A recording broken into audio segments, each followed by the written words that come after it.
Shalom, nous sommes le 8 mai 2022 et nous allons étudier le chapitre 22 de la Genèse.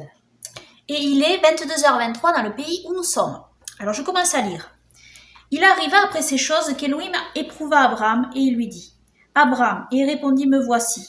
Et il dit, prends ton fils, ton unique, celui que tu aimes, Isaac, et va-t'en au pays de Morija, et là, offre-le en holocauste sur une des montagnes que je te dirai. » Et Abraham se leva de bon matin, batta son âne, prit 2 de ses serviteurs avec lui, et Isaac son fils. Il fendit du bois pour l'holocauste, puis il partit et s'en alla vers le lieu qu'Élohim lui avait dit. Le 3e jour, Abraham, levant les yeux, vit le lieu de loin. Et Abraham dit à ses serviteurs, « Demeurez ici avec l'âne, moi et l'enfant, nous irons jusque-là, et nous adorerons, puis nous reviendrons vers vous. » Et Abraham prit le bois de l'holocauste et le mit sur Isaac son fils, puis il prit dans sa main le feu et le couteau, et ils s'en allèrent tous deux ensemble. Alors Isaac parla à Abraham son père et dit, « Mon père Abraham, mon père. » Abraham répondit, « Me voici mon fils. » Et il dit, « Voici le feu et le bois, mais où est l'agneau pour l'holocauste ?» Et Abraham répondit, « Mon fils, Dieu se pourvoira lui-même de l'agneau pour l'holocauste. » Et ils marchèrent tous deux ensemble.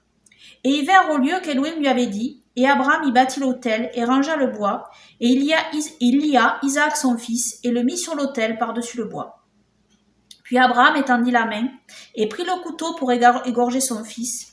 Mais l'ange de Yahweh lui cria des cieux et dit, « Abraham, Abraham !» Et il répondit, « Me voici. » Et il dit, « Ne porte pas ta main sur l'enfant et ne lui fais rien. Car maintenant je sais que tu crains Elohim, puisque tu ne m'as pas refusé ton fils, ton unique. » Et Abraham leva les yeux et regarda, et voici derrière lui un bélier retenu dans un buisson par les cornes. Alors Abraham alla prendre le bélier et l'offrit en holocauste à la place de son fils. Et Abraham appela ce lieu-là Yahweh Yireh, l'Éternel y pourvoira. De sorte qu'on dit aujourd'hui, sur la montagne de Yahweh, il y sera pourvu. Et l'ange de Yahweh cria des cieux à Abraham pour la seconde fois, et dit, « Je jure par moi-même, dit Yahweh, que puisque tu as fait cela, et que tu n'as point refusé ton fils, ton unique, je te bénirai certainement, et je multiplierai ta postérité comme les étoiles des cieux, et comme le sable qui est sur le bord de la mer, et ta postérité possédera la porte de ses ennemis. Et toutes les nations de la terre seront bénies en ta postérité, parce que tu as obéi à ma voix. » Alors Abraham retourna vers ses serviteurs, et ils se levèrent et s'en allèrent ensemble à Beersheba, et Abraham demeura à Beersheba. Or après ces choses, on fit rapport à Abraham en disant, « Voici Milca a enfanté, elle aussi, des enfants à Nahor, ton frère. Out, son premier-né, Bouz, son frère, Kemuel, père d'Aram, Kesed, Azo, Pildash, Jidlaph et Bethuel. Et Bethuel a engendré Rebecca. Milca enfanta ses 8 à Nahor, frère d'Abraham. Et sa concubine nommée Reuma enfanta elle aussi Théba, Gaham, Taash et Maaka. Amen. Donc, on va étudier verset par verset.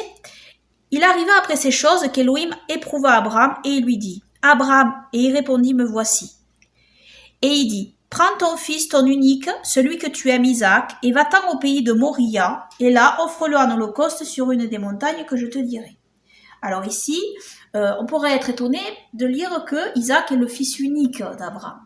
Pourquoi il y a marqué fils unique? C'est pas son fils unique, puisqu'il a eu Ishmaël avant. C'est une bonne remarque, hein? Ouais. Ton unique, c'est-à-dire que Ishmaël, à ce moment-là, il était parti avec Agar. Donc à ce moment-là, c'était vraiment son fils unique. Et puis c'est l'enfant de la promesse, en fait. Et Isaac, c'est une image de notre Seigneur et Sauveur Yahushua, qui a été offert en sacrifice. Et notre Seigneur et Sauveur Yahushua est le fils unique engendré d'Élohim. Donc il y a aussi un rapport qu'on peut voir ici. Et donc voilà. Et Abraham se leva de bon matin, batta son âne, prit 2 de ses serviteurs avec lui, et Isaac son fils. Il fendit du bois pour l'holocauste, puis il partit, et s'en alla vers le lieu qu'Élohim lui avait dit. Le 3e jour, Abraham, levant les yeux, vit le lieu de loin. Et Abraham dit à ses serviteurs, « Demeurez ici avec l'âne, moi et l'enfant, nous irons jusque-là, et nous adorerons, puis nous reviendrons vers vous. » Je précise que nous lisons la version Osterwald, la traduction Osterwald 1996 ici. Je précise aussi que le terme « battait son âne », c'est-à-dire il est écrit Abraham batta son âne.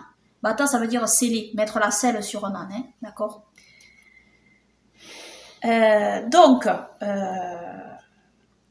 Donc bon, il n'y a rien à rajouter à ça, donc. Enfin, au verset, voilà. Alors Isaac parla à Abraham son père et dit, « Mon père. » Abraham répondit, « Me voici mon fils. » Et il dit, « Voici le feu et le bois, mais où est l'agneau pour l'holocauste ?»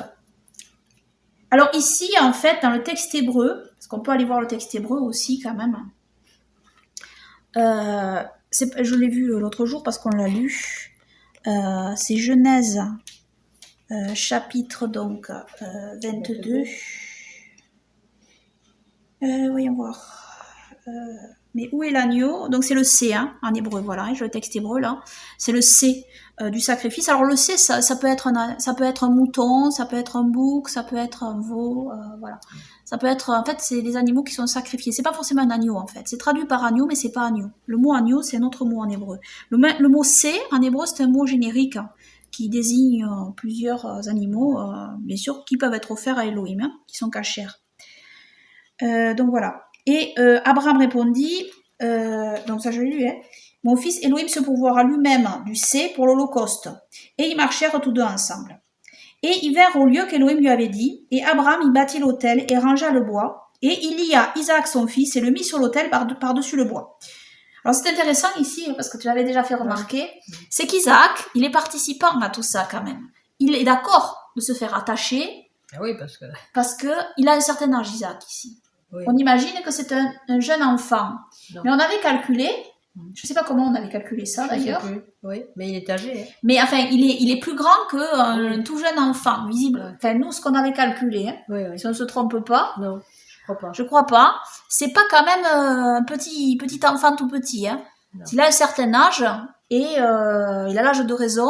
Et donc, il voit très bien ce qui se passe et ce que son père va faire. Et il est d'accord. Et comme j'ai dit, Abraham, c'est le symbole ici de Dieu qui offre Yeshua en sacrifice en fait, en réalité. Et Yeshua est d'accord, en fait, d'être sacrifié, d'être offert aussi. Hein. Ouais. Donc il y a le symbole ici. On voit le symbole du sacrifice. D'ailleurs, dans la lettre aux Hébreux, ce symbole est rappelé. Hein. Oui. Je peux le lire d'ailleurs. Dans la lettre aux Hébreux. Hébreux 11, 17. Je vais lire ça. On voit qu'ici, dans la lettre aux Hébreux, le lien est fait, donc, avec ce que j'explique avec Abraham et Isaac, et avec le sacrifice de notre Seigneur à Sauveur Yahushua.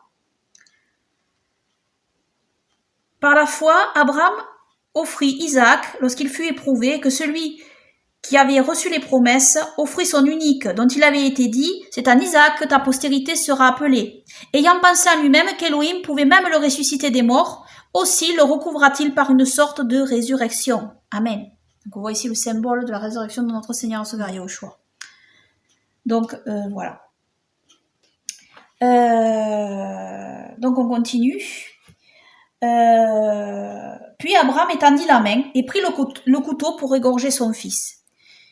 Mais l'ange de Yahweh lui cria des cieux et dit « Abraham, Abraham !» Et il répondit « Me voici !»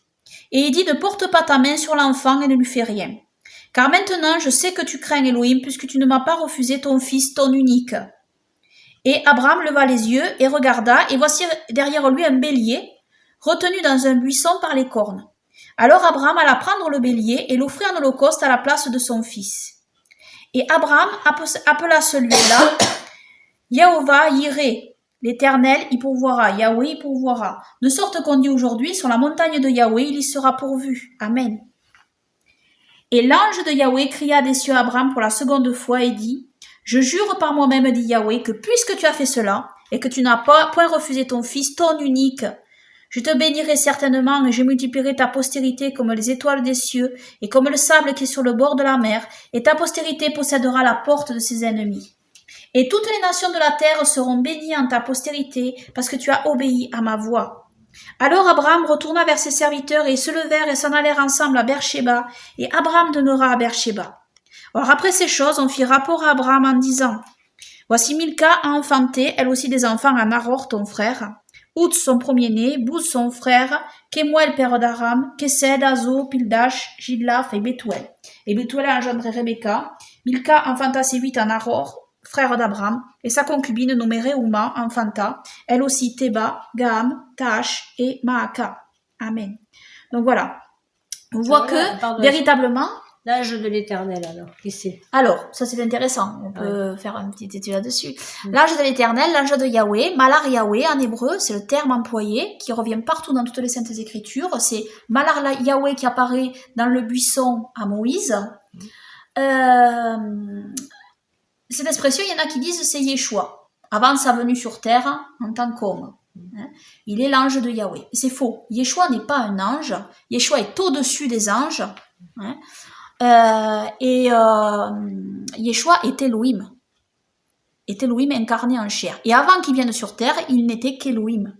Donc il n'est pas un ange. Elohim n'est pas un ange, d'accord? Il le dit, Elohim fait chair. Emmanuel, Elohim avec nous. Ce n'est pas un malach avec nous. C'est, alors malach dans le sens d'envoyer, bien évidemment, parce que malach, ça désigne, dans le terme, si vous voulez, malach, dans le terme hébreu ange, malach, ça veut dire messager, envoyé. Donc, malach ne désigne pas forcément que des anges, comme on les emploie. Malach peut être un être humain. Malach, on peut être appelé malach en tant qu'être humain, d'accord? Ça dépend comment on prend le terme, en fait. Mais la plupart du temps, bien sûr, le mot malachim, traduit par ange, ça désigne les anges d'Elohim, les êtres célestes que Dieu a créés, ces êtres de feu que Dieu a créés pour le servir et qu'il envoie, comme médiateur entre lui et les hommes. Donc, si vous voulez, Yeshua est devenu donc médiateur entre Dieu et les hommes en tant qu'homme, mais avant d'être homme, il est Elohim, le Père, parce qu'il n'y a qu'un seul Elohim, c'est le Père. C'est notre Père à tous, le Père, c'est notre Créateur. Il est notre Père, notre Créateur, et nous sommes ses enfants. Donc il est notre Père. Et Yeshua étant Dieu, depuis toujours, et il est sorti de Dieu. Yeshua l'explique très bien dans les textes des évangiles. Je suis sorti d'Elohim, et je retourne à Elohim. Donc Yeshua est sorti de Dieu, le souffle de Dieu est venu dans le sein d'une vierge et est devenu un homme. Voilà. C'est ça l'incarnation, le mystère de l'incarnation. Je ne peux pas expliquer les choses plus simplement que ça. D'accord? Et ensuite, Yeshua se distingue de Dieu le Père en tant qu'homme, bien évidemment, parce qu'il est homme. Il y a un avant et un après. D'accord? Il y a un avant et un après. Dieu s'est fait chair, Dieu s'est fait homme. Mais c'est l'homme dans lequel habite la plénitude d'Elohim, en esprit. C'est-à-dire que l'esprit de Dieu habite pleinement Yeshua parce que il s'est formé un corps. Ce corps-là vient de Dieu directement, vient de l'esprit d'Elohim directement. Donc voilà, pour expliquer. Donc le Malar Yahweh, l'ange de Yahweh, n'est pas Yeshua, et il y a une preuve de ça dans le texte hébreu de Matthieu du Shem Tov. On a cette preuve que je peux vous montrer. Donc j'ai le texte hébreu de Matthieu, donc que j'ai traduit pour que ça intéresse. Je l'ai donc sur le forum.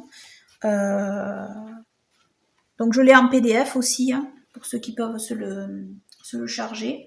Je l'ai aussi sur un blog, je l'ai mis sur un blog. Voilà, comme ceci. Et donc ici, je vais vous prouver. Hop. Malar. Hop. Voilà. Voilà, c'est dans le texte hébreu de Matthieu, on le voit puisque le texte est en hébreu, et le texte hébreu de Matthieu du Shem Tov, c'est à mon avis le texte le plus proche du texte original de Matthieu, et on sait que le texte de Matthieu a été écrit à l'origine en hébreu, on a des preuves de cela, des preuves scripturaires, disons historiques de cela. Donc c'est chapitre 1, verset 20, d'abord verset 19, et Yosef, donc, était un ish, c'est-à-dire un homme, créature mâle, juste, et ne voulait pas vivre avec Myriam, donc, pour ne pas révéler et ne pas amener la honte, parce que c'est quand il s'est aperçu qu'elle était enceinte, et, donc elle était vierge, et pour ne pas la bannir et la mettre à mort, mais il voulut couvrir cela. Et pensant à cela, parlant dans son cœur, voici le Malar Yahweh. Ici, alors dans le texte hébreu, si vous regardez le texte hébreu, ah non, là c'est pas là, c'est pas là exactement, parce que là c'est juste le terme Malar. Voilà, c'est chapitre 24 plutôt, verset 24 pardon, chapitre 1 verset 24. Et Yosef se réveilla de son sommeil et fit comme tout ce que lui avait commandé le Malar Yahweh, c'est-à-dire l'ange de Yahweh. le terme Malar Yahweh, c'est pas un ange. Il n'y a pas l'article défini un devant. Hein, parce qu'il y a des gens qui disent, oui, là c'est un ange. Mais quand il s'agit de l'ange de Yahweh, c'est Yeshua. C'est entièrement faux. Hein, c'est entièrement faux. Parce qu'en hébreu, il n'y a jamais l'article défini un devant. Malar Yahweh. Ok? C'est toujours le Malar Yahweh, l'ange de Yahweh. Il n'y a pas un ange. C'est le Malar. Et ce que lui avait commandé le Malar Yahweh, c'est-à-dire l'ange de Yahweh, et prit sa Isha, sa femme donc. Et il ne la connut pas, point, donc il n'eut pas de relation sexuelle avec elle, jusqu'à ce qu'elle lui enfantait son fils premier-né, et il l'appela du nom de Yehoshua. Amen. Donc voilà, ici vous avez la preuve que l'ange de Yahweh ne peut pas être Yeshua. Puisque, en fait, c'est l'ange de Yahweh qui dit à Yosef de partir avec Yeshua, enfant, en Égypte. Ouais. Donc, vous comprenez que c'est pas possible. Donc c'est un ange. Donc c'est un ange. Le Malar Yahweh est un ange de Yahweh. D'ailleurs, on a cette preuve-là dans la Torah des Jubilés. On voit très bien que c'est un ange de Yahweh. Hein.